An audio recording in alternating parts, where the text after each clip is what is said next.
Halo, selamat sore Tribuners. Saat ini Anda menyaksikan program Papua Corner bersama saya Tirza Bonyadone. Dan pada hari ini kita akan sama-sama membahas seputar pelayanan kesehatan selama 10 tahun kepemimpinan Bupati Jayapura Matius Awetau di Kabupaten Jayapura. Kalau berbicara seputar dengan kesehatan, ini tentunya saya juga akan mengundang sosok yang istilahnya sudah berkecimpung cukup lama di dunia kesehatan, kurang lebih 30 tahunan.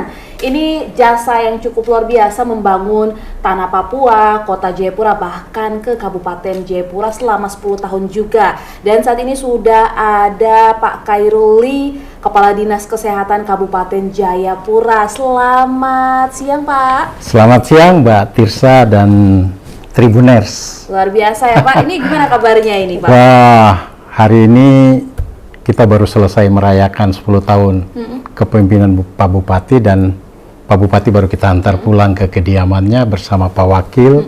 Dan saat ini kita akan membedah ya tentang 10 tahun kepemimpinan beliau terutama di sektor kesehatan. Benar sekali, yang artinya juga selama 10 tahun ini bukan sembarangan saja Dinas Kesehatan mengayomi Kabupaten Jayapura ini dengan begitu maksimal. Yang artinya juga banyak sekali cerita ataupun kisah, bahkan kita juga ingin tahu di rumah, bahkan saya sendiri ingin mendengarkan bagaimana proses dalam bidang Dinas Kesehatan untuk melayani masyarakat juga, khususnya yang ada di Kabupaten Jayapura. Nah, kalau berbicara terkait dengan pelayanan, pastinya kalau tadi saya sudah tanya-tanya sedikit bagaimana progres yang telah dilakukan ya sebelum kita melakukan talk show ini, saya melihat bahwa ada hati yang berbeda dalam melakukan pelayanan di tanah Papua. Tadi kita boleh mengulik, saat kita berjumpa pertama kali kita boleh mengulik, bercerita seputar dengan kisah Bapak sendiri, bagaimana 30 tahun lebih ya Pak? Iya. Bisa ada di dunia kesehatan ini melayani bahkan mengayomi. Kira-kira ada alasan apa ini Pak sehingga 30 tahun lebih ada bersama-sama dengan masyarakat Papua dan hingga saat ini di Kabupaten Jayapura? Silakan. Iya, Mbak Tirza dan Tribuners ya. Saya adalah produk asli Papua. Ya. Saya lahir dan besar di Papua. Tepatnya di Fak-Fak. Kurang lebih 57 hampir 58 tahun yang lalu. Ya. Jadi pelayanan kesehatan ini bagi saya ya sesuai dengan basic dan background saya di bidang kesehatan, mendukung Bapak Bupati ya. Kebetulan Pak Bupati begitu diangkat jadi Bupati, beliau mempercayakan saya bekerja di sektor ini ya, memimpin Dinas Kesehatan kurang lebih 10 tahun, tetapi mengabdi di Kabupaten Jayapura kira-kira 30 tahun. 30 tahun ya? Dari tahun 90 ya. Saya pertama meniti karir itu sebagai kepala puskesmas di Demta. Demta itu tahun 90 sampai 94. Kurang lebih seperti itu. Kemudian pindah jadi kepala puskesmas di Arso Barat. Kemudian ke Dinas Kesehatan jadi kepala seksi. Kemudian jadi kepala bidang, kemudian jadi sekretaris dan menjadi kepala dinas. Ya, kepala dinas itu dipercayakan pada saat Pak Bupati kita ini ya, itu saya dipercayakan jadi kepala dinas. Sebelumnya pada Bupati sebelumnya saya menjadi kepala bidang dan menjadi sekretaris. Berarti perjalanannya ini cukup panjang sekali Tribuners ya.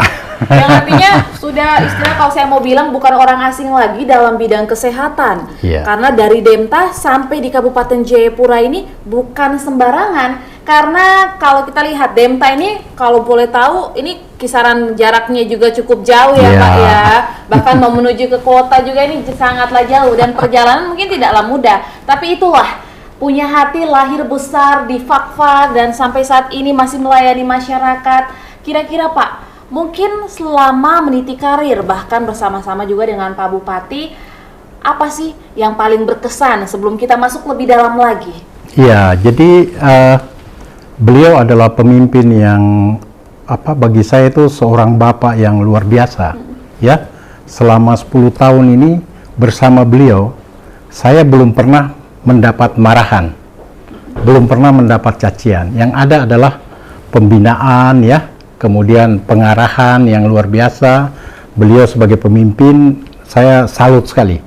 Saya menganggap beliau itu seperti orang tua saya. Jadi ya sudah seperti seorang bapak yang mengayomi ya, mengayomi. Dan itu bagi saya sesuatu yang luar biasa ya. Memang saya lahir dan besar di Papua dan memahami kondisi apa, filosofi orang di Papua seperti apa, karena kami sudah hidup sama-sama ya. Jadi saya memahaminya.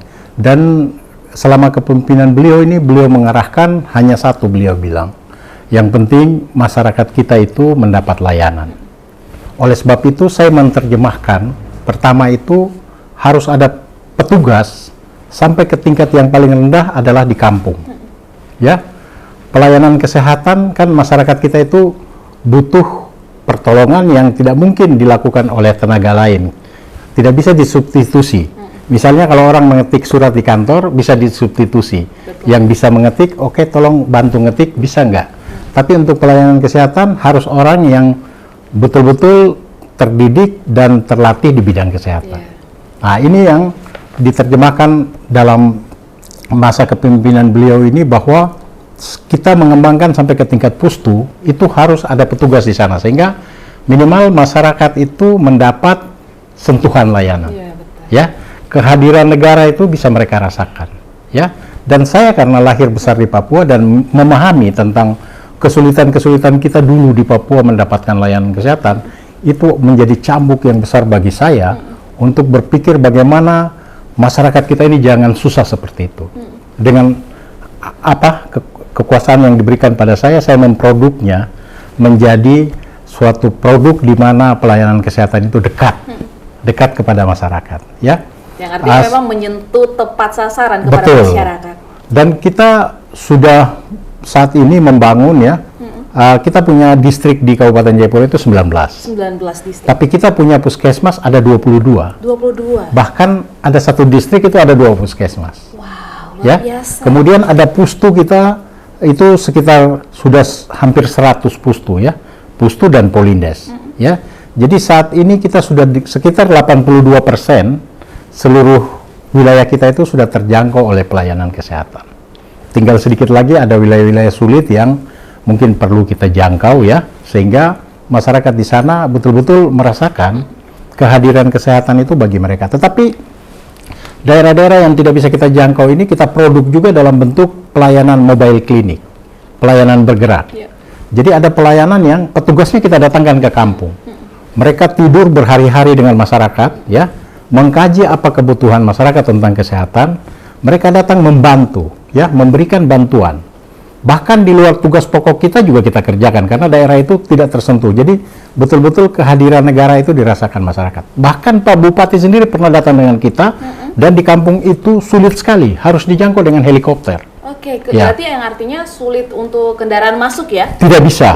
Dan kalau harus jalur udara? Iya, kalau mau ke sana jalan kaki 7 hari dari distrik terdekat. 7 hari 7 malam. Nah, ini tidak memungkinkan. Ya, itu Pak Bupati sendiri pernah datang menyaksikan bagaimana kita mendekatkan pelayanan kesehatan kita ini ya. Bahkan kita datang ke sana itu kita membawa pipa air ya, membawa kloset ya, untuk mengajarkan masyarakat bagaimana membuat jamban yang sederhana, bagaimana mendapatkan air bersih yang baik. Kemudian kita latih masyarakat situ ya, karena jauh tidak ada fasilitas, untuk mereka bisa melakukan pertolongan pertama. Misalnya pada kasus-kasus tertentu, misalnya malaria tadi ya, penyakit-penyakit ringan ya, kita tinggalkan obat, mereka bisa memberikan pelayanan kepada masyarakat. Jadi selain itu kita juga datang, misalnya kita membawa bahan kontak, tadinya kan biasa bahan kontak kita bawa bahan makanan, tapi karena itu dekat Natal kita bawa misalnya pakaian, supaya mereka merayakan Natal itu ada menggunakan pakaian baru dan merasakan bahwa ya ini ada kehadiran negara di sini untuk mereka. Jadi itu yang kita lakukan. Berarti tidak hanya dilihat secara kesehatan juga ya, namun bagaimana apa yang masyarakat perlukan, bahkan sampai rela ya melalui jalur udara untuk bisa menyampaikan pesan pelayanan bagi masyarakat, baik itu dari Dinas Kesehatan sendiri. Baik Pak, kira-kira Pak, kalau tadi kita boleh flashback dengan pertanyaan saya di awal, bahkan bagaimana melihat proses pekerjaan dari Pak Bupati ini sendiri ya, yang artinya selama 10 tahun berjalan ini apa saja yang sudah dikerjakan ini saling terayomi juga ya bersama-sama ya tentunya. Betul. Nah, kira-kira Pak, saya mau kulik sedikit. Tadi bilang sudah agak lama mencintai tanah Papua, sudah lama bahkan sudah kenal bahkan geografisnya pun tidak kaget juga. Ya. Pertama kali pelayanan di Demta ini bukanlah hal yang mudah, mengingat akses ke sana jalannya juga yang tidak mudah. Kesan pertama kali seperti apa? Ya, jadi waktu saya di Demta ini ya, Mbak Tirsa dan Tribuners ya, saya cerita sedikit pengalaman ya. Saya tuh kalau pergi pelayanan ke kampung, saya pasti tidur di kampung.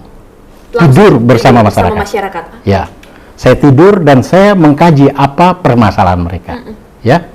Kemudian kita bersama-sama, jadi seluruh program kesehatan di puskesmas itu saya bawa ke kampung. Ya, saya datang ke sana, tidur, kita bisa sampai 1 minggu ya di kampung, karena beberapa kampung kita harus berpindah-pindah dan itu menyusuri pantai, daerah samudra kita tahu ya, dari Demta itu ke arah sini ya, sampai dekat Depapre ya, terus ke arah sampai dekat Bonggo sana. Nah ini, kalau tidak dari hati, itu sulit. Berarti harus dari hati. Ya, kalau tidak dari hati harus sangat sulit. Dan itu kita produk pelayanan untuk masyarakat, dan masyarakat sampai saat ini kalau bertemu dengan saya itu ketemu, wah, mereka selalu mengingat ya pelayanan pada saat itu ya. Kita membawa, waktu itu ada film-film sederhana, ada penyuluhan-penyuluhan kesehatan yang kita filmkan, malam kita putar film, anak-anak di kampung bisa nonton ya, kita bisa beri pemahaman tentang kesehatan ya, penyuluhan-penyuluhan kesehatan, perubahan perilaku ya, kemudian pelayanan kita lakukan, seluruh pelayanan, baik yang sakit, pemeriksaan ibu hamil, pelayanan imunisasi pada anak ya, seluruh program yang harus diperiksa pada anak kita lakukan di sana. Ya. Baik, kalau berbicara terkait dengan proses pelayanan dari tahun 90 hingga 94, kurang lebih ini 4 tahun ya Tribuners, dan artinya dari medan yang sulit ini sebenarnya pada tahun itu memiliki kendala seperti apa sih? Mungkin sakit penyakit seperti apa yang mungkin Pak Khairul ini melihat bahwa ini jadi problem sebenarnya yang perlu diperhatikan pada masa itu, kalau kita bisa flashback ya di tahun 90 hingga 94. Iya, jadi memang pada tahun-tahun itu pola penyakit kita itu masih pola penyakit menular, ya. Pada saat-saat saya pertama bertugas di sektor kesehatan itu pola penyakitnya masih pola penyakit menular. Jadi kita tahu malaria, ya, benar. TB, ya, dulu itu ada kusta, ada filariasis, ya, ada penyakit-penyakit menular yang lainnya. Itu waktu itu masih mendominasi. Berbeda dengan sekarang. Sekarang ini penyakit tidak menular sudah mendominasi. Saat ini kita udah mulai kenal hipertensi, ya. Orang mulai gula darah ya, orang mulai kolesterol macam-macam ya. Saat ini orang duduk-duduk saja tiba-tiba bisa kita dengar, ada bapak itu jatuh dari kursi meninggal, atau jatuh di kamar mandi meninggal. Dulu jarang sekali kita dengar begitu. Yang artinya memang perkembangan juga, mungkin gaya asupan gizi yang kita makan, konsumsi sehari-hari ini ternyata berdampak juga ya. Tahun berganti tahun. Coba Detirsa melihat dan Tribuners. Lihat aja perilaku kita. Dulu kita ke sekolah jalan kaki. Benar. Ya. Sejauh apa sekolah kita jalan kaki. Sekarang kita ke kios dekat aja rumah, nggak mau jalan kaki, harus pakai motor. Ya. Ini adalah perubahan perilaku yang akan mempengaruhi kesehatan. Ya. Pola-pola penyakit ini akan berubah. Ya. Mbak Tirsa lihat, dulu di rumah kita itu banyak gelas. Orang tua masak air. Kita mau minum air, ambil air masak di dapur, kan? Sudah dimasak, ditaruh di tempatnya, kita minum air yang dimasak. Sekarang Mbak Tirsa minum air, dibeli di depot air minum, kan? Dan ya, tidak dimasak. Tidak lagi. Ini perubahan-perubahan yang luar biasa. Semakin ini akan sangat mempengaruhi penyakitnya. Juga pola penyakitnya berubah. Betul. Tadinya kita menghadapi penyakit menular ya. Waktu saya di puskesmas itu ya kita hadapi malaria, kita hadapi TB ya, sebatas itu. Sekarang ini kita bebannya ganda. Bukan penyakit menular saja, penyakit menular masih ada, tetapi penyakit tidak menular juga sudah bertambah ya. Tambah banyak. Bahkan usianya masih muda, orang udah hipertensi. Benar. Dulu jarang sekali ya. Dulu jarang sekali. Zaman saya sekolah, dari rumah ke sekolah itu kira-kira mungkin 4 km. Saya harus jalan kaki. Jalan kaki. Tidak pernah naik kendaraan. Ya. Betapa sehatnya dulu kita ya. Dulu kita bermain di bawah pohon-pohon, bergantungan, berkejaran. Saat ini kan anak-anak kita ini bermain dengan gadget di dalam ruangan tertutup, AC, kemudian makannya banyak yang mengandung gula-gulaan ya, food ya. Ini persoalan-persoalan kita yang akan merubah pola penyakit tentang kesehatan kita ini. Yang artinya Pak Khairul ini melihat bahwa perkembangan zaman juga itu bisa meningkatkan sistem imun tubuh yang menurun, bahkan menimbulkan penyakit juga. Ini berarti kembali lagi kepada Dinas Kesehatan yang ada di Kabupaten Jayapura. Saya ingin mengetahui, kalau tadi kita sudah mengulik ya seputar dengan bisanya perkembangan zaman membuat pola kesehatan pun jadi berubah. Orang yang dulunya berjalan kaki, bahkan memperhatikan pola makan, pola olahraga sehari-harinya, sekarang justru menyebabkan sakit penyakit dikarenakan perkembangan zaman juga. Era sekarang kan makanan banyak sekali ya Pak. Nah, saya ini ingin bertanya, tantangan terbesar di Kabupaten Jayapura khususnya di tahun 2022 ini, sebenarnya sakit penyakit yang paling banyak diderita oleh masyarakat ini seperti apa? Ya, jadi kalau kita lihat dari 10 besar pola penyakit ya, Mbak Tirsa, 10 besar pola penyakit kita di Kabupaten Jayapura, itu memang kalau kita lihat masih penyakit infeksi saluran pernapasan ya. Kemudian yang kedua masih penyakit malaria. Tetapi penyakit-penyakit yang tadi saya sebutkan untuk yang menyangkut perilaku seperti hipertensi, itu sudah masuk 10 besar. 10 besar? Iya. Khususnya di kabupaten sendiri atau betul. Jadi katakan tadinya itu belum masuk di 10 besar pada saat saya pertama bertugas di Puskesmas. Saat ini dia udah mulai masuk ke 10 besar. Misalnya orang gula, itu udah mulai masuk. Ya. Jadi antara penyakit menular dengan penyakit tidak menular ini sudah mulai bebannya hampir sama, begitu ya.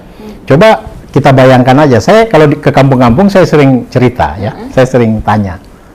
Dulu orang bawa sayur dari kampung ke kota. Sekarang orang di kampung tunggu motor sayur datang. Ya, benar. Ya, benar. Ini perubahan perilaku yang tidak kita sadari. Benar. Ya, kemana mereka? Jadi mereka sudah tidak beraktivitas, tidak ke kebun lagi, menunggu tukang-tukang sayur, tukang ikan datang, dan mereka lebih ya itu, apalagi pola makan kita kan berubah juga ya. Tadinya makan umbi-umbian, sagu-saguan ya, sekarang jadi. Tetapi indikator kesehatan kita ya, itu indikator kesehatan kita yang ditunjukkan dengan indikator terbesar kesehatan kita itu kan ditunjukkan dengan usia harapan hidup namanya ya. Usia harapan hidup itu selama kepemimpinan Pak Bupati ya, itu dari tahun 2012 sampai 2022 ini itu meningkat cukup signifikan ya. Dan saat ini kita usia harapan hidup kita itu di angka 68 tahun. 68 tahun. Padahal usia harapan hidup rata-rata nasional 65 tahun. Ya, berarti kita di atas usia harapan hidup nasional ya di Kabupaten Jayapura. Jadi dari segi indikator umum kesehatan ini menunjukkan bahwa memang sektor kesehatan di Kabupaten Jayapura cukup baik. Itu bisa dibuktikan dengan beberapa tahun berturut-turut, sekitar 7 tahun berturut-turut dulu itu ada penilaian kinerja dari Dinas Kesehatan Provinsi terhadap seluruh kabupaten kota di Papua. Dan kami selalu peringkat pertama terbaik di Papua. Untuk capaian-capaian program kesehatan ya, mari seluruh Tribuners bisa untuk memahami ini bahwa kinerja kesehatan di Kabupaten Jayapura ini sangat baik di Papua. Yang artinya memang progres dan proses juga yang hari yang diperhatikan bahkan sudah menduduki peringkat yang baik tentunya dalam melayani masyarakat. Betul. Apalagi untuk imunisasi dasar lengkap, itu kita selalu yang terbaik di Papua. Ya, kita selalu yang terbaik di Papua. Dan untuk perlindungan anak-anak kita dari penyakit-penyakit yang dapat dicegah dengan penyakit yang dapat ditularkan melalui beberapa penyakit infeksi ya, yang kita perlu memberi imunisasi pada anak itu bisa kita kendalikan di Kabupaten Jayapura ya. Nah, ini memang beberapa indikator penting kesehatan. Dari segi fasilitas ada peningkatannya ya selama kepemimpinan Pak Bupati. Dari segi indikator-indikator umum kesehatan kita meningkat ya. Kecuali beberapa penyakit menular tadi yang saya sebut, nanti itu memang masih ada tantangan ya yang harus kita hadapi, karena bicara penyakit menular ini untuk memberantasnya kita butuh keterlibatan semua orang ya, karena masyarakat kita lah yang menentukan kita bisa keluar atau tidak. Tapi ada penyakit menular yang sudah kita eliminasi di Kabupaten Jayapura, yaitu kaki gajah. Kaki gajah? Ya, sudah termasuk juga? Sudah eliminasi, sudah dapat sertifikat. Sudah ada sertifikat bebas. Jadi kalau di tempat lain kan orang masih minum obat kaki gajah, bulan kaki gajah ya. Kalau di kota kan masih dengar begitu ya, Mbak Tirsa dan Tribuners ya. Di Kabupaten Jayapura sudah tidak. Sudah dari tahun 2019 kita udah bebas, ya. Kita sudah eliminasi dan sudah diberi sertifikat oleh Kementerian Kesehatan. Pak Bupati terima waktu itu di rapat kerja kesehatan nasional. Nah, itu adalah prestasi-prestasi bagaimana kita bisa keluar, ya, dari beberapa penyakit menular. Saya sangat yakin kita akan bisa, ya. Kita bisa. Berarti optimis sekali ya untuk bisa yang namanya kalau misalnya kaki gajah kita berhasil ya untuk menuntaskan khususnya di Kabupaten Jayapura ini, penyakit lain juga bisa. Nah, saya tertarik sekali kalau berbicara terkait dengan penyakit. Saya ini ingin tanya, kalau misalnya turun lapangan, Dinkes sendiri, bahkan mungkin staf-staf yang dikirim ya, anggota-anggota karyawan yang turun ke lapangan, menemukan hal yang mungkin, oh ini menjadi indikasi terbesar untuk penimbulan penyakit, khususnya malaria ini sendiri. Kalau berbicara terkait dengan malaria, ini mungkin sudah selalu jadi topik hangat, khususnya di Tanah Papua ya, karena kalau bisa dilihat dari mungkin data-data di Tanah Papua ini menduduki peringkat yang paling utama ya yang ada di Indonesia, yang artinya kita juga harus melihat ini jadi PR. Kalau kemarin juga data terbaru menunjukkan Kabupaten Jayapura nih menduduki peringkat ketiga, ini ada apa Pak? Jadi apa untuk penyakit malaria ini ya, Mbak Tirsa dan Tribuners, kita yang lahir di Papua ini kelihatannya menganggap penyakit malaria ini seperti penyakit biasa bagi kita. Padahal ini kan penyakit yang bisa menimbulkan kematian. Itu satu kesulitan kami, karena orang menganggap ini biasa, ya. Ini paradigma ini yang kita ingin rubah, bahwa penyakit ini bukan penyakit biasa, penyakit yang bisa kita eliminasi kayak kaki gajah, kayak tadi, ada kesuksesan kita. Bahkan kemarin saya dengar cerita di Papua Barat, itu di Sorong Selatan, sudah ada yang bisa eliminasi, Kabupaten Sorong Selatan. Berarti di Papua bisa. Harusnya Papua bisa. Kita bisa, ya. Kita bisa. Cuma sebenarnya kendalanya apa ini, Pak? Seluruh upaya sudah kita kerjakan, ya. Kita sudah menyiapkan kader dari masyarakat itu hampir 300 orang lebih di 139 kampung, ya, kita siapkan. Kemudian di seluruh puskesmas sudah kita siapkan obat yang cukup, kemudian ada tenaga kesehatan kita yang bisa memeriksa secara mikroskopis untuk malaria ini. Tetapi memang kendala kita adalah memang daerah kita daerah endemis, di mana jumlah nyamuk juga banyak. Plasmodium ini cukup banyak. Kemudian masyarakat kita menganggap ini penyakit biasa. Jadi kadang-kadang Mbak Tirsa dan Tribuners, kita punya pengalaman, ya. Dulu itu orang sakit malaria beli obat sendiri di apotek atau di warung-warung, ya, dan minum sendiri tanpa ada petunjuk dari petugas kesehatan, dari dokter maupun dari mantri di puskesmas.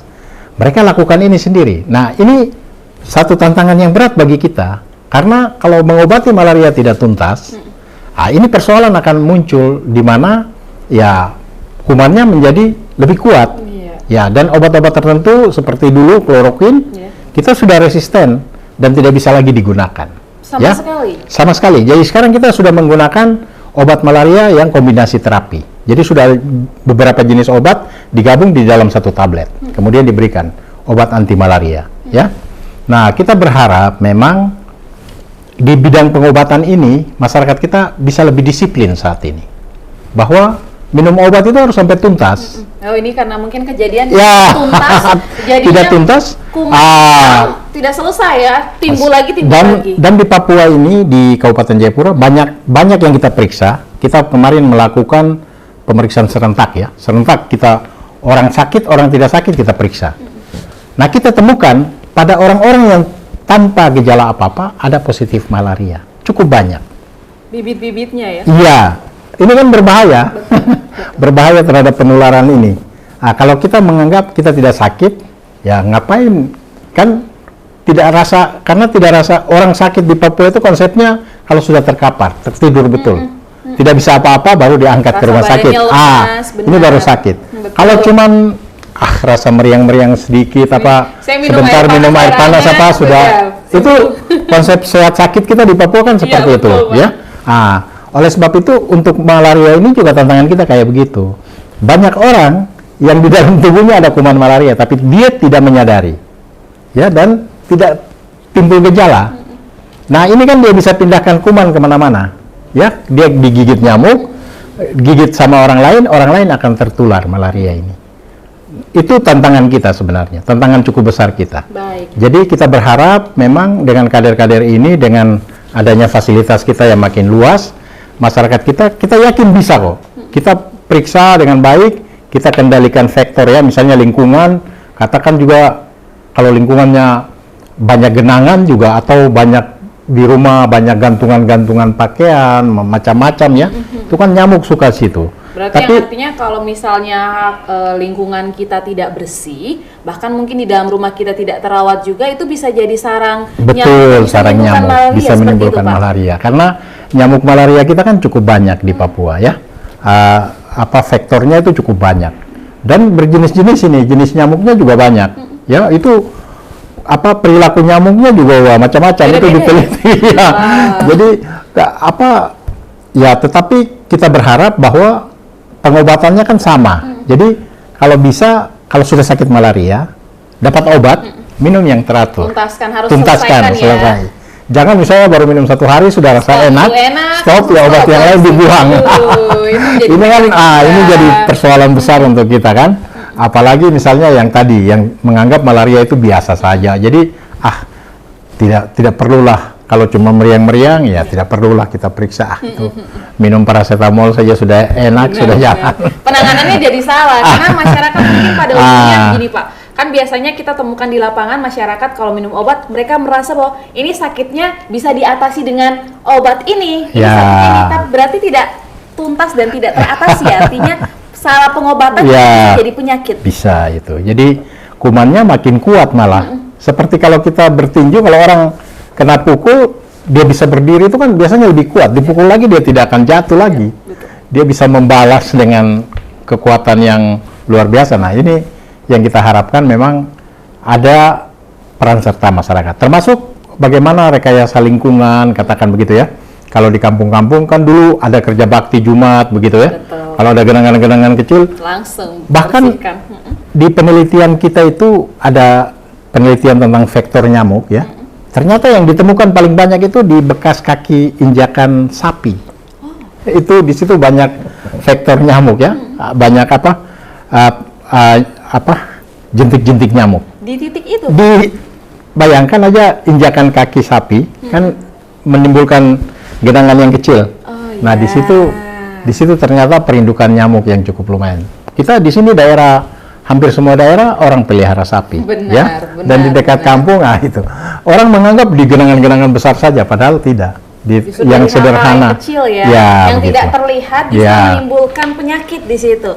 Ini saya tertarik juga Pak.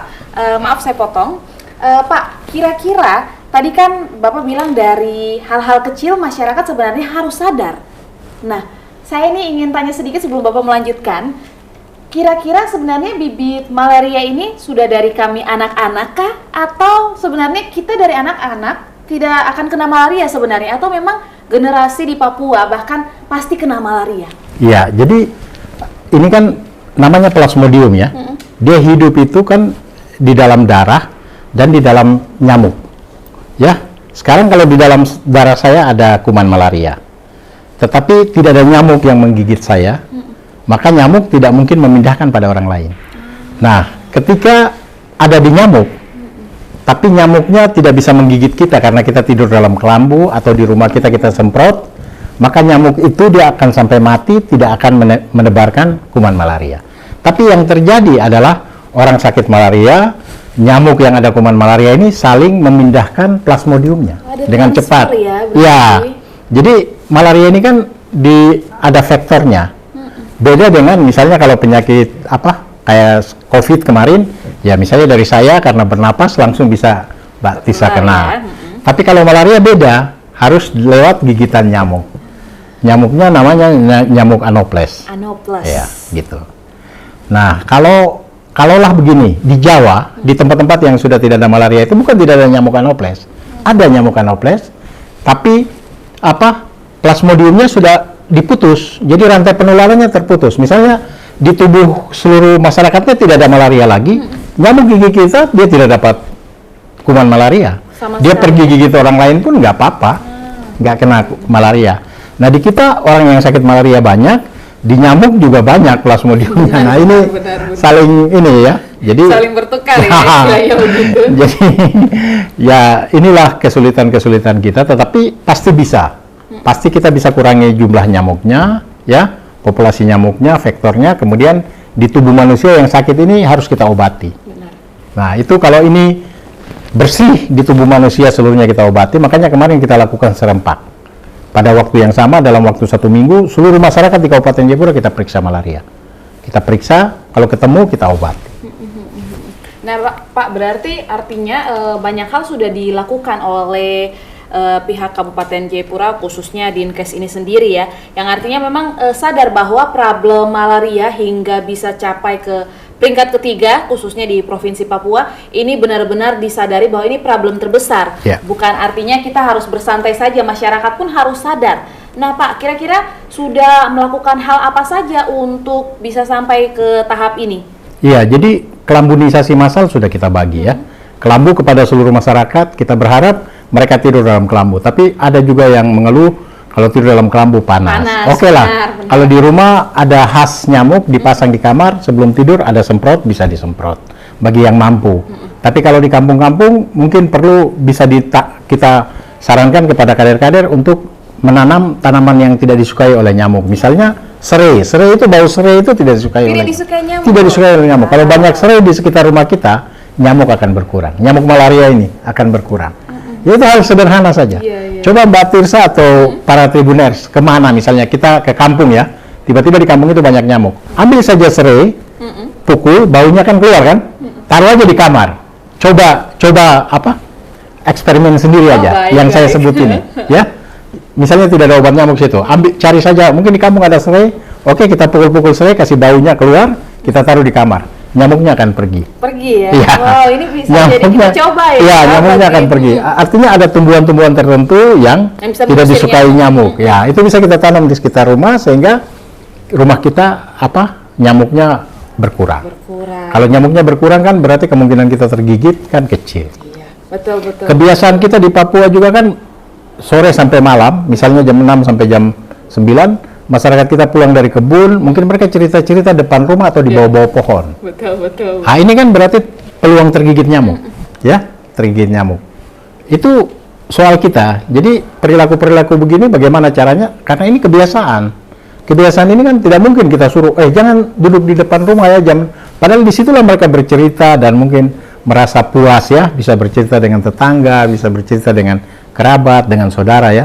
Nah, kita sarankan saja mungkin pakai lotion atau pakai baju lengan panjang ya, sehingga tidak berpeluang tergigit nyamuk. Apalagi misalnya ya minta maaf anak-anak muda kita misalnya suka yang tempat yang agak gelap-gelap ya, pasti di situ mudah sekali tergigit nyamuk ya. Ini malarianya ya dari waktu ke waktu susah sekali kita cegah. Kita kasih kelambu di rumah tapi jam segitu karena nyamuk malaria kan dia menggigit dari jam 6 sore sampai jam 6 pagi ya. Di siang hari dia tidak menggigit nyamuk malaria. Kalau siang hari yang menggigit itu ya nyamuk demam berdarah. Demam berdarah ya. Wah, itu ya berarti artinya dari tips-tips yang sudah dibagikan ini bisa menggunakan cara tradisional juga. Mungkin terlihat bahwa masyarakat juga harus ikut membantu nih peran dari Dinas Kesehatan bahkan Puskesmas, yang artinya pemberantasan ini tidak hanya dilakukan oleh pemerintah, tapi kembali lagi ke diri kita sendiri untuk bisa tetap menjaga kesehatan seperti yang tadi sudah disampaikan ya, bahwa kita mungkin bisa menggunakan cara-cara tradisional seperti kelambu, bahkan tadi saya sampai tidak habis pikir serai ya bisa mengusir nyamuk ini. Ini salah satu inisiatif yang bisa digunakan oleh Tribuners apabila memang tinggalnya tidak punya baygon tapi bisa menggunakan serai bisa ditemukan di mana saja. Oke, baik, kalau kita berbicara terkait dengan pelayanan kesehatan selama 10 tahun kepemimpinan Bupati Jayapura Matius Awetau di Kabupaten Jayapura, tentunya pasti ada kendala. Dimanapun hal kesuksesan bahkan pencapaian yang luar biasa pasti ada kendala. Kendala terbesar yang pernah dilewati seperti apa, Pak? Ya, jadi terus terang memang pelayanan kesehatan terpukul ketika ada pandemi COVID itu. COVID-19. Ya, itu betul-betul pelayanan kesehatan kita hampir ambruk juga ya. Karena kita tahu ya COVID itu kan membuat semua orang panik dan takut. Betul. Termasuk sektor kesehatan tidak siap juga menghadapi itu. Ya, tetapi kita lihat juga ya pelan-pelan misalnya kendala kita dukungan dari masyarakat. Belakangan ini pelan-pelan masyarakat kita sudah mulai sadar. Contoh kecil misalnya dengan pandemi kemarin, kita tidak perlu ajarkan orang cuci tangan. Di setiap rumah itu menyediakan tempat cuci tangan sendiri ya. Dan dengan pandemi itu mengajarkan keluarga-keluarga kita ya, masyarakat kita itu untuk sadar tentang kebersihan. Betul. Ya. Dan kita tidak perlu keras mengajarkan. Tadinya kalau di sekolah guru pukul tangan anak, ini sudah cuci tangan belum ya? Nah, gitu. Tapi saat pandemi kemarin itu mengajarkan kita bahwa wah ternyata dengan ketakutan itu masyarakat kita bisa berubah perilaku ya. Oh, jadinya tahu bahkan cuci tangan ya. Iya, di kampung-kampung sebelum masuk ke kampung orang sediakan tempat cuci tangan di situ.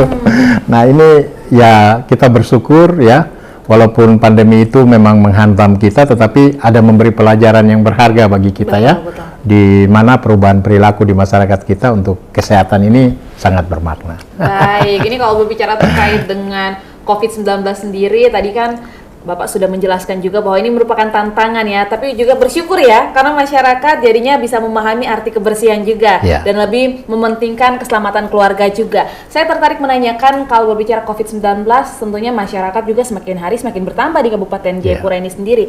Banyaknya masyarakat di kabupaten ini sendiri totalnya berapa nih Pak, kalau boleh tahu? Kita di data kita itu, total masyarakat kita 29.453 orang. Sebanyak itu ya. COVID-19 dengan data yang sebanyak ini masyarakat, wah ini pasti kurang, istilahnya kayak dari pemerintah sendiri bagaimana menanganinya. Kalau ada yang kepala batu ya, kalau orang Papua bilang kepala batu, tidak mau dengar-dengar, ini seperti apa? Ya, kita bersyukur ya, Kabupaten Jayapura ini kita bisa lewati ya. Dan saat ini kita zero kasus. Zero kasus? Iya, zero kasus. Jadi tidak ada kasus COVID sudah beberapa minggu sampai 1 bulan ini ya. Kemarin terakhir kita merawat 5 kasus tanpa gejala di rumah, tapi sudah sembuh semua dan sudah tidak ada kasus ya. Nah, kita bersyukur total kasus kita itu sekitar 4.000 lebih ya, 4.000 lebih kasus ya. Ya, yang meninggal kira-kira sekitar 125 orang. Ya, jadi sekitar 3% lah 3%. dari seluruh kasus yang meninggal ya pada saat-saat pandemi itu. Kita, masyarakat kita ini waktu pertama pandemi itu seluruh pemangku kepentingan kita bekerja ya, termasuk sektor ekonomi. Masyarakat tidak boleh keluar ya, dikasih makanan di rumahnya, diisolasi ya. Bahkan ada daerah yang betul-betul kita isolasi ya, wilayah misalnya di daerah pasar situ kita isolasi, masyarakat tidak boleh keluar, di situ kita kasih bahan makanan. Pak Bupati turun sendiri, dia memimpin. Beliau sebagai ketua Satgas langsung memimpin di lapangan. Itu luar biasa. Dan seluruh pemangku kepentingan kita bergerak, termasuk aparat kepolisian dan TNI ya, terus termasuk seluruh pemangku kepentingan, dan kita bisa keluar seperti sekarang ya. Kita bisa hidup lebih normal ya, new normal, lebih baik ya, begitu ya. Baik, kalau tadi kan kita sudah berbicara juga terkait dengan bagaimana kinerja, bahkan Pak Bupati juga langsung ya secara istilahnya memberikan bantuan kepada masyarakat dan juga melihat bagaimana kebutuhan masyarakat di era pandemi COVID-19. Nah, kalau berbicara terkait dengan era pandemi COVID-19 ini, saya sedikit penasaran. Waktu awal-awal ya, tadi kan kita berbicara ini sudah turun, sudah zero kasus. Ini saya penasaran sekali. Awal mula COVID-19 bisa sampai ke Kabupaten Jayapura, itu kepanikan warga seperti apa? Dan sebenarnya dari Dinas Kesehatan sendiri kan tadi sudah menyebutkan bahwa kita agak kewalahan, kita agak kebingungan. Nah, langkah apa yang sebenarnya waktu saat itu juga diambil? Iya, jadi kita langsung waktu itu mengumpulkan seluruh tim kita ya, kekuatan kita itu seperti apa untuk menangani ini ya. Waktu pertama kasus kita temukan itu kan orang-orang yang pulang dari kegiatan-kegiatan keagamaan dari luar ya, waktu itu ya. Itu kita panik juga lihatnya, ini kasus baru ya. Kemudian kita juga belum banyak punya pengetahuan tentang bagaimana penanganannya ya. Sehingga kita waktu itu menyiapkan rumah sakit, kita menyiapkan puskesmas. Kita bahkan waktu pertama sekali kasus-kasus itu kita temukan, kita siapkan isolasi ada hotel yang kita sewa ya untuk mengisolasi. Kemudian ya kita bisa keluar ya, keluar dari kepanikan itu, kita bersama-sama ya. Kemudian dipimpin langsung itu, ketua Satgasnya kan Pak Bupati ya. Jadi setiap hari kita laporkan perkembangannya, dan saya pikir memang kira-kira mungkin ada 6 bulan sampai 9 bulan itu kepanikan kita. Setelah itu kita bisa menangani dengan baik ya. Berarti artinya meskipun panik tapi bisa teratasi juga ya. Ya. Wah, itu luar biasa sekali kalau bisa kita lihat tadi penjelasan yang cukup detail, di mana meskipun awalnya mungkin kaget, panik, tapi dengan pelayanan bahkan komunikasi yang baik, dibangun juga istilahnya kayak sosialisasi juga kepada masyarakat agar masyarakat lebih tenang juga pada masa pandemi COVID-19, itu justru membantu juga ya kinerja dari pemerintah. Kalau bisa dilihat juga selama era 10 tahun pekerjaan yang dilakukan oleh Pak Matius ini sendiri yang artinya benar-benar mengayomi masyarakat, bahkan memberikan pelayanan yang terbaik. Kalau tadi kita sudah berbicara seputar dengan pelayanan kesehatan, bahkan malaria, bahkan kita juga baru saja berbicara seputar dengan COVID-19, saya tertarik menanyakan seputar dengan stunting. Kalau stunting ini kan biasanya kita dengar bahwa Provinsi Papua ini paling tinggi dari data yang kita dapatkan di Indonesia ini sendiri, yang artinya ini menjadi pekerjaan besar juga dari pemerintah daerah bahkan Kabupaten Jayapura ini sendiri. Kalau data yang Tirza sendiri dapatkan Pak, untuk pada tahun 2020 ini sendiri kasus stunting menginjak 17,28%. Namun kabar baiknya juga Tribuners, ini sudah turun sebesar 13,79% 2022, yang artinya ini kinerja Kabupaten Jayapura nih cukup baik tentunya. Silakan. Ya, jadi untuk stunting ini kan Mbak Tirza dan Tribuners ya, kita tahu bahwa intervensinya ada namanya intervensi spesifik, itu dikerjakan oleh sektor kesehatan, dan ada intervensi yang sifatnya sensitif dikerjakan oleh semua sektor ya. Kira-kira yang spesifik tadi sumbangannya hanya 30%. 30%. Contoh misalnya ada anak stunting, kita beri makanan tambahan, kita beri apa begitu ya, intervensi di pelayanan kesehatan di posyandu ya, di puskesmas, itu sumbangsinya terhadap penurunan stunting kira-kira cuma 30%. 30% saja. Yang sensitif itu 70%. Itu misalnya contoh. Kalau masyarakat di satu tempat tidak punya air bersih, mereka mudah terkena diare ya. Ini perlu diintervensi untuk mereka penyediaan air bersih bagi mereka. Ini kan dikerjakan oleh sektor lain ya, misalnya dari PU, dari masyarakat sendiri ya, kemudian kalau masyarakat tidak punya sumber bahan pangan, ini kan berarti persoalan kita di hulu toh. Ya. Kita yang ngukur stunting ini kan orang kesehatan di hilir. Seperti kita pasang jaring, kemudian kita tahu oh ya, yang tertangkap ini ikan ini ya. Gitu. Jadi stunting itu kayak begitu ya. Tapi kita bersyukur bekerja secara bersama-sama, multisektor kita ya, seluruh lintas sektor kita bersama-sama bekerja, termasuk PKK ya, sampai ke kampung-kampung, itu sudah memperlihatkan hasil yang cukup signifikan. Dengan kemarin kita ukur, kemudian kira-kira sekitar 80% dari balita kita ukur, itu di angka 13, sekian persen. Yang artinya ini turunnya juga cukup baik ya, dari 17,28 menjadi 13,79%. Ini berarti tidak sia-sia kinerja yang diberikan juga ya, pelayanan yang diberikan kepada masyarakat. Namun saya ingin juga bertanya, kasus stunting, berbicara kalau terkait dengan kasus stunting ini tidak terlepas juga kepada gizi anak-anak kita di masa mendatang ya. Kalau misalnya kita sebagai penegak istilahnya yang memegang kekuasaan tidak melihat ini akan berdampak cukup jauh hingga ke generasi yang mendatang. Untuk di Kabupaten Jayapura ini sendiri, Bapak melihat ada peluang 0% tidak? Jadi begini, sebenarnya kita sudah bisa mendeteksi ya, mendeteksi sejak awal, begitu ya, memberi sinyal lebih dini begitu. Contoh ya Mbak Tirza, ada remaja putri anemia, ya, tidak kita apa-apakan, maka ketika dia jadi ibu, dia akan jadi ibu yang misalnya hamil, akan kurang energi kronis. Ya, begitu ya. Ini kan gejalanya mudah sekali kalau di sektor kesehatan dideteksi. Dia akan jadi kurang energi kronis. Kalau dia hamil, anaknya akan lahir anak dengan berat badan lahir rendah. Sudah pasti, karena ini persoalan gizi kronik, persoalan gizi yang panjang dalam rumah tangga. Kalau gizi buruk itu kan orang misalnya anak tiba-tiba sakit, gizinya jatuh menjadi gizi buruk, itu akut, lebih cepat. Tapi kalau stunting ini lebih perjalanan yang panjang. Masalah gizi ini panjang dalam rumah tangga. Kalau seorang remaja putri anemia, berarti kan ada masalah di dalam gizi di rumah tangga.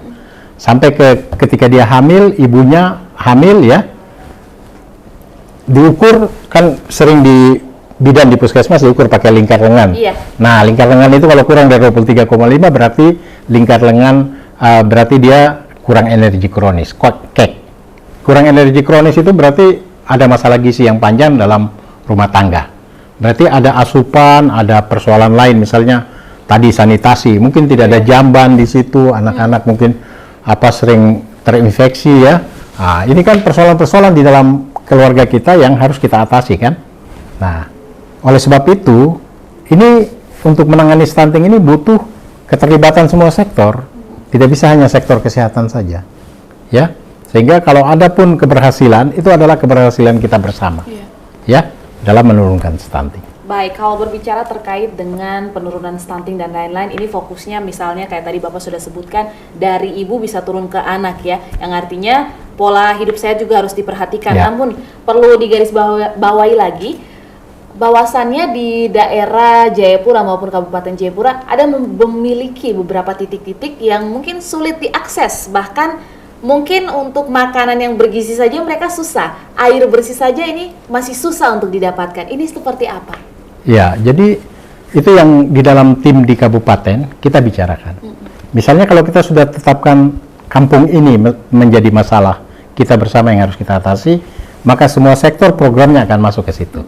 Termasuk tadi air bersih, ya mungkin PAUD kalau perlu ada misalnya pendidikan anak di situ untuk masalah gizi ya, untuk ibu-ibunya kita arahkan ke situ. Misalnya anak lahir butuh langsung punya akte kelahiran supaya di dalam keluarga itu merasa tenang, ya mungkin dari dinas Dukcapil kita bisa kerjasama. Seperti itulah, sehingga kita berharap misalnya persoalan yang besar menyumbang pada stunting ini sebenarnya masalah sanitasi. Ya, misalnya ketersediaan jamban. Kan kita tahu masyarakat kita masih banyak yang buang air besar sembarangan. Ya, ketersediaan air bersih, kadang-kadang juga anak-anak tadinya kan sungai-sungai kita itu kan bersih tadinya. Bersih. Anak-anak minum tadinya tidak ada masalah. Sekarang sudah tercemar karena di mana-mana orang mulai banyak kandang ya, di hulu-hulu sungai itu sudah mulai banyak kandang di situ, orang pelihara ternak ya, berbahaya kalau anak-anak minum air langsung dari kali tanpa dimasak. Nah, ini persoalan-persoalan yang menimbulkan putaran-putaran di mana bisa menyumbang pada stunting juga ya. Dan ini pada prinsipnya kita berharap memang semua sektor harus terlibat. Baik, kalau bicara terkait dengan daerah-daerah, saya ini penasaran, mungkin di daerah manakah yang kasus stuntingnya paling tinggi, Pak? Silakan. Kita ada kampungnya ya, yang kemarin kita sudah tetapkan. Jadi dari tahun 2020 itu kita tetapkan 12 kampung. 12 kampung. Ya, tahun 2021 kita tetapkan lagi 12 kampung. Tahun 2020 sudah kita intervensi kampung ini, kita pindah ke kampung yang lain lagi. Sehingga dari waktu ke waktu itulah kenapa pencapaian penurunan stunting itu bisa kita capai dengan cepat. Kemarin misalnya kita evaluasi di Hotel Horex ya, itu ada ibu PKK dari kampung melaporkan di kampungnya ada 7 anak stunting, saat ini tinggal 1. Wah, berarti kan ada keberhasilan penurunan ya, karena intervensi kita semua ya, semua sektor. Saya pikir begitu. Wow, ini yang artinya memang diperhatikan dengan baik juga ya.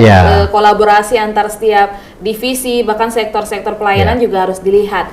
Nah, kira-kira selama masa menjabat 10 tahun ini, dari yang tadi kita sudah bahas, entah itu malaria, tadi COVID-19, bahkan stunting ini sendiri, harapannya ke depannya seperti apa jika nanti ada yang baru ya, yang mungkin menduduki kursi dari mungkin Pak Matius Awito ini sendiri yang menggantikan, kira-kira? Ya, jadi selama ini perhatian beliau ini cukup serius dan besar terhadap pelayanan kesehatan ya. Beliau mengalokasikan anggaran juga yang cukup meningkat ya, dari tahun ke tahun untuk sektor kesehatan.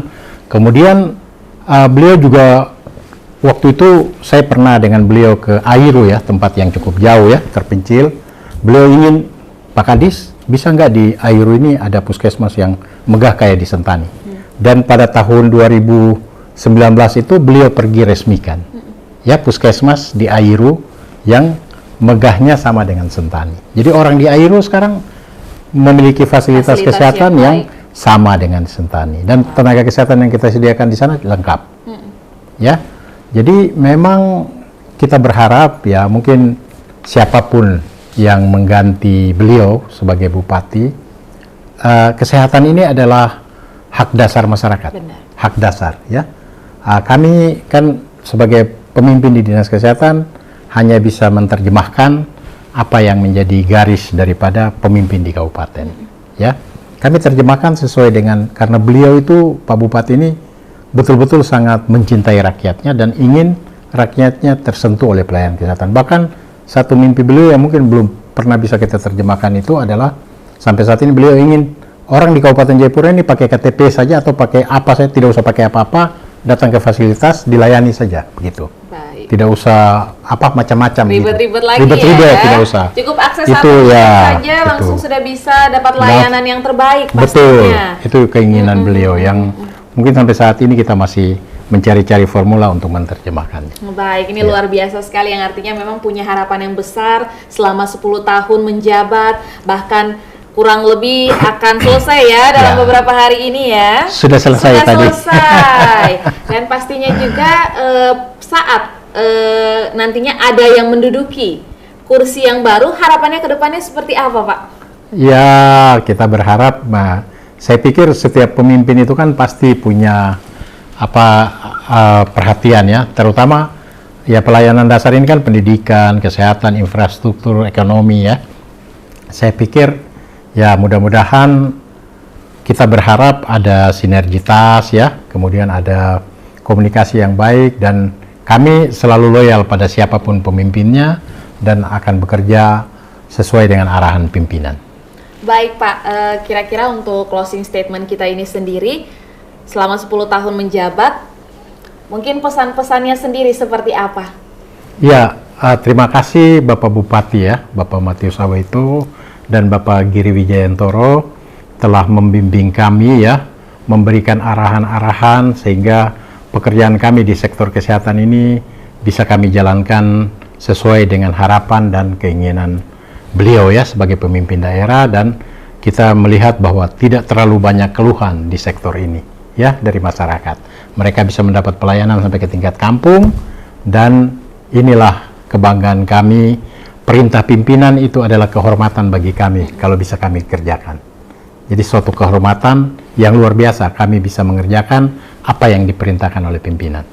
Baik, luar biasa sekali, yang artinya sudah banyak hal yang kita dengarkan, bahkan hal-hal yang mungkin bisa menjadi pedoman dalam kehidupan kita, baik itu untuk menjaga kesehatan kita, bahkan harapan-harapan bagi pemimpin-pemimpin berikutnya yang menduduki kursi jabatan baru ini nantinya. Dan juga kami mengucapkan banyak terima kasih ya untuk Pak Khairuli, Kepala Dinas Kesehatan Kabupaten Jayapura, yang sudah banyak sekali memberikan kita informasi. Bahkan tadi Tribuner sudah dengar juga ya, permasalahan entah itu COVID-19, malaria, dan juga stunting. Hal-hal itu bisa diatasi kalau kita bekerja dengan baik, satu hati, bahkan kita sebagai masyarakat juga bisa ikut membantu peran pemerintah dalam memberantas setiap penyakit ini. Untuk itu kami dari Tribun Papua mengucapkan banyak terima kasih kepada waktunya yang sudah banyak memberikan kita juga informasi, Pak Khairul, dalam masa jabatannya juga, bahkan hatinya kepada masyarakat khususnya di tanah Papua ini sendiri. Dan untuk itu saya Tirza Bonyadone beserta kru yang bertugas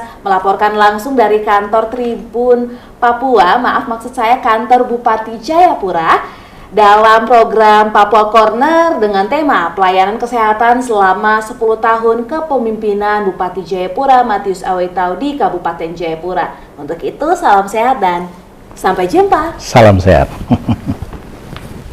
Terima kasih sudah nonton. Jangan lupa like, subscribe, dan share ya.